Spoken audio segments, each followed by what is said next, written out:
이 복된 시간에 주시는 하나님의 말씀은 요한계시록 17장 9절에서 18절까지의 말씀입니다.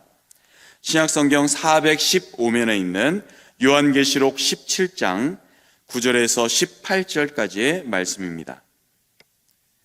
요한계시록 17장 9절에서 18절까지의 말씀입니다. 지혜 있는 뜻이 여기 있으니 그 일곱 머리는 여자가 앉은 일곱 산이요 또 일곱 왕이라. 다섯은 망하였고 하나는 있고 다른 하나는 아직 이르지 아니하였으나 이르면 반드시 잠시 동안 머무르리라. 전에 있었다가 지금 없어진 짐승은 여덟째 왕이니 일곱 중에 속한 자라. 그가 멸망으로 들어가리라. 내가 보던 열 뿔은 열 왕이니 아직 나라를 얻지 못하였으나 다만 짐승과 더불어 임금처럼 한동안 권세를 받으리라. 그들이 한 뜻을 가지고 자기의 능력과 권세를 짐승에게 주더라.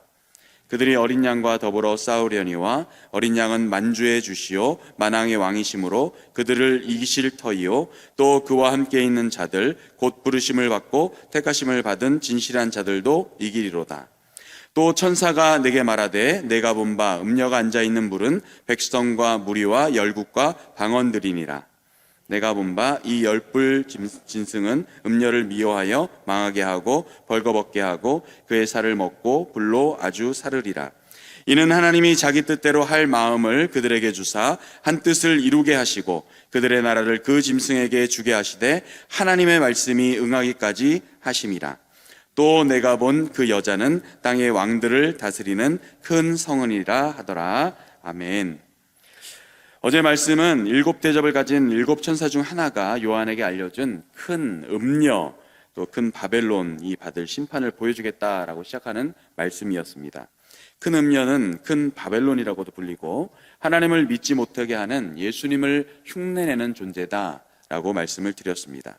땅의 임금들과 땅에 사는 자들도, 땅의 임금은 땅에 사는 자들을 보호해야 되는데 그러지 못하고 하나님을 믿지 못하는 반기독교적인 문명과 사상들을 그의 영향을 받아서 그의 지배를 받는다라는 말씀을 드렸습니다. 이 음녀가 아주 화려하고 겉은 아주 흠모할 만하고 아름다운 또 금대접에는 아주 가증한 물건이 있었고 음행이 가득했다라고 성경은 증언하고 있습니다. 이 이름은 비밀이다. 그리고 큰 바벨론이다. 음녀 중에 끝판왕이다. 음녀의 가증한 것들의 어미니까 끝판왕이죠. 그들은 사람들을 홀려서 불신자로 남게 할 뿐만 아니라 신자들로 하여금 하나님과 멀어지게 하는 역할을 하게 합니다. 그녀는 성도들의 피와 또 증인들, 예수님의 증인들, 아주 귀중한 증인들의 피를 취하는, 그 피에 취해야 하는 모습을 보여줌으로써 말미암아 아주 무시무시한 방탕한 악의 모습을 갖춘 그 여자로 표현하고 있습니다. 오늘 말씀에 보시면 7절에 나온 여자, 큰 음녀가 탄 일곱 머리와 열 뿔 가진 짐승에 대한 이야기를 오늘 하고 있는데요. 그 결말은 망함입니다. 우선 8절을 보시면 이렇게 나옵니다. 8절에 보시면 요한이 본 짐승은 전에 살아났다가 다시 생존했다가 이제는 죽었다. 그렇지만 다시 살아나서 끝없는 구덩이에 올라갔다가 영원히 멸망된다라고 하고 있습니다.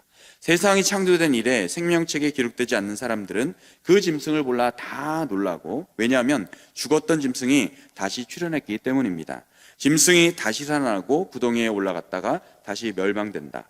이것을 보면서 우리는 사단이 어떤 속성이 있는가라는 생각을 할 수가 있는데, 어제 큰 음녀도 예수님의 흉포, 예수님의 옷 색깔을 흉내내는 것처럼, 또 무리에 앉아서 또 왕 보좌에 앉으신 예수님처럼 그것을 흉내낸다고 제가 말씀을 드렸는데, 이 짐승 또한 예수님의 부활처럼 죽었다가 다시 살아나는 것을 흉내내는 모습을 가집니다. 바로 적그리스도의 성향이 이 거룩하신 분을 모방한다는 것이죠. 여기서 전에 있다가 지금은 없어졌다, 장차 무저갱에서 올라와서 멸망으로 들어간다라고 할 때 이것을 또 이 존재를 네로라고, 당시의 네로 황제라고 이렇게 얘기하는 성향도 있었습니다. 그래서 네로가 죽었다가 다시 죽은 것인 줄 알았나 다시 살아났다라고 하면서 시대적으로 이것을 해석하는 경향들도 있었습니다. 중요한 것은 무엇이냐면 그 짐승이 과거에는 활동하고 무저갱에 갔다가 다시 존재하지 않은 것처럼 다시 올라와서 멸망당했다. 이 멸망당했다라는 것이 중요한 표현입니다. 사실 무저경에 있는 사단이나 짐승인 이 대상이 예수님의 사역으로 인해서 예수님께서 그들의 머리를 박살내셨잖아요. 그래서 예수님이 십자가 지시고 그들을 완전하게 이겨나시기 때문에 구속당한, 결박당한 그 천년 기간 동안에 지속적으로 풀려났다가 다시 활동하다가 다시 멸망할 것으로 처해질 것이라는 이 요한계시록 20장의 해석에 대해서 맞춰볼 수가 있을 것입니다. 그런데 중요한 것은 이 생명책에 기록되지 못한 자들이 전에 있었다가 없었다가 다시 난 짐승을 보면서 기이하게 놀란다는 것도 있습니다. 그런데 이들이 어디에 있습니까? 바로 땅에 있습니다. 바로 이들이 그 짐승의 추종 세력으로 넌 크리스천들 및 그들을 따르는 하수인들로 볼 수 있습니다. 그들이 그 짐승의 출현에 대해서 경이로움과 신비로움을 가지는 느끼는 자들, 곧 예수 그리스도의 죽음과 부활을 카피한 이 짐승의 출현으로 인해서 그것을 인정하는 자들로 볼 수가 있는 것입니다.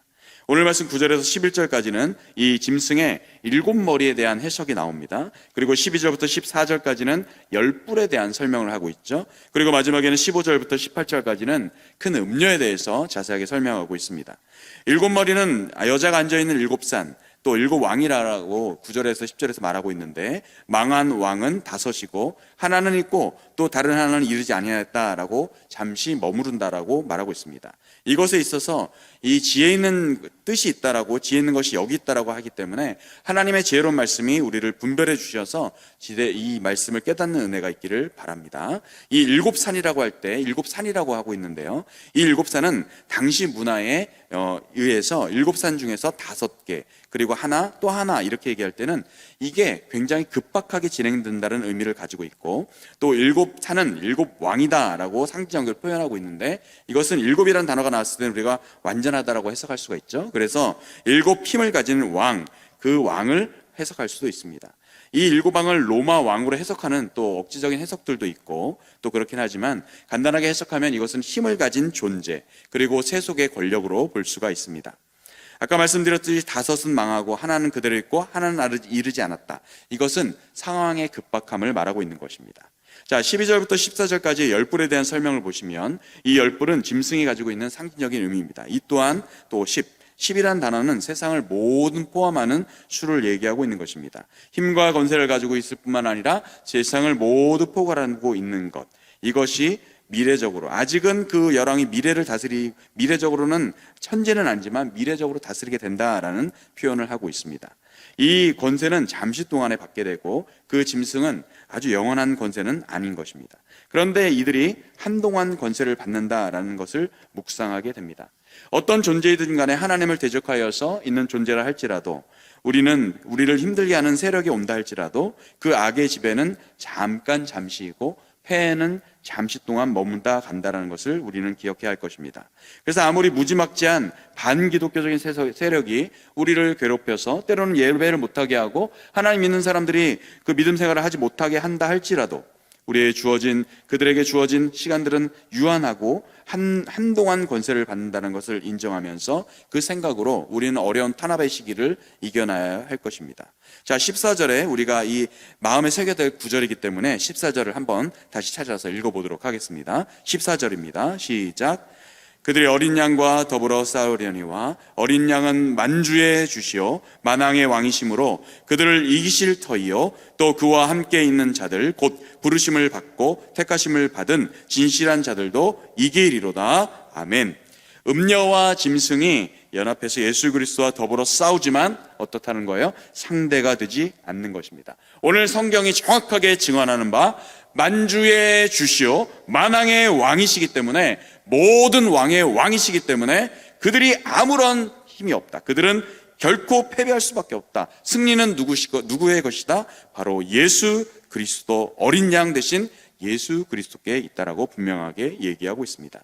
그 예수 그리스도께서 동행해 주시고 곧 부르심을 받게 하시고 택함을 받은 진실한 자들, 저와 여러분 같은 자들이 부르심과 호출받아 선택받고 진실하게 믿음을 가지고 충성되게 나가는 자들과 함께 어떻게 하신다고요? 이기게 하시리로다. 이기게 하시리로다. 오늘 말씀 가운데 확실하게 이기게 하시리로다 정도가 아니라 이기리로다 이렇게 표현하고 있습니다. 하나님께서 여러분들을 기도하는 자리에 왜 부르셨습니까? 이기셨기 때문에 이김을 붙들고 확신하고 나가라는 것입니다.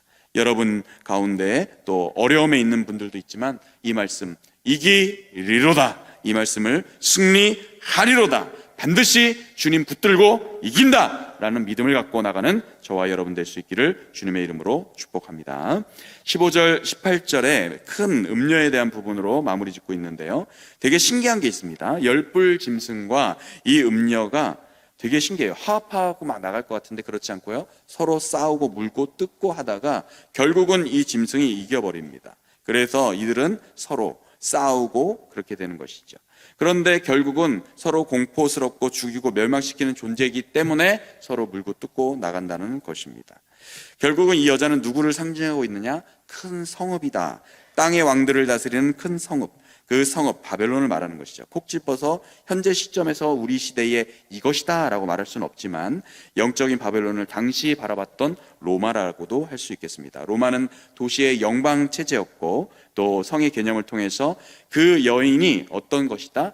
파라, 지금 우리가 현재 살아가고 있던 저 성, 바로 로마와 같다. 무너지지 않을 것처럼 보이나 언젠간 무너질 저 큰 음녀와 같은 로마와 같다라고 그 눈에 당시에 보일 수 있는 언어로 설명했던 것입니다. 오늘의 기도 제목은 두 가지 정리하면 이렇습니다. 모든 것을 작정하시는 하나님의 섭리 가운데 악은 잠시 머물다가 지배한다. 그렇기 때문에 현재의 삶을 하나님의 승리를 바라보며 이기게 하여 주시옵소서.